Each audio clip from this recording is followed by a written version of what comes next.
আমাদের আজকের ইফতার। আব্বু ইফতারের সময় খাও বাবা। ওরে আল্লাহ, আমার দইয়ের লাচ্ছিটা আমার ছোট মেয়ের খুবই প্রিয়, খুবই প্রিয়।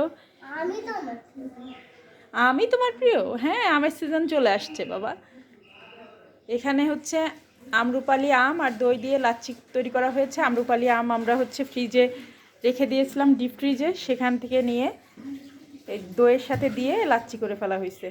আর এই যে তরমুজ, আর আছে বেগুনি, আছে হচ্ছে পাকোড়া, মসুরের ডাল, পেঁয়াজের পাতা দিয়ে পাকোড়া, আর গাজর আছে কিছুটা। এখানে আছে আমার নিজে হাতে বানানো টমেটো সস, আনারস, তারপরে এখানে আছে হচ্ছে লাউয়ের পায়েস যেটা গতদিন রান্না করেছিলাম, খেজুর আছে। এই হচ্ছে আমাদের আজকের ইফতার। ইফতারি করার জন্য বসে আছে আমার ছোট্ট মামুনি, যে কিনা আজানের অপেক্ষা করছে।